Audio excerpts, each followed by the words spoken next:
جب غم سے نئی نئی آشنائیں ہوتی ہیں تو ایسا لگتا ہے اب کبھی ہم سنبھل نہیں پائیں گے، جیسے یہ غم ہمیشہ ہمارے ساتھ رہے گا۔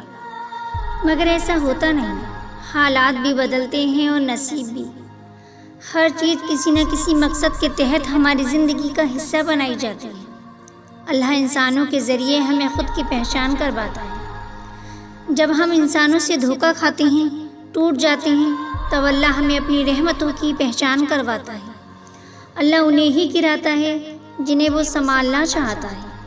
وہ کبھی بھی اس چیز سے ہمیں محروم نہیں رکھتا جو ہمارے حق میں بہتر ہو۔ وہ بس ان چیزوں کو ہم سے دور کر دیتا ہے جو ہمیں تکلیف پہنچاتی ہیں، ہمارے حق میں بہتر نہیں ہوتی۔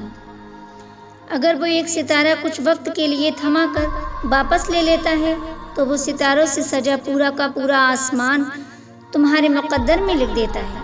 تمہارا صبر خالی نہیں جاتا، اور یہ صبر کا ہی تو اجر ہوتا ہے جو بہتر لے کر بہترین سے نوازتا ہے۔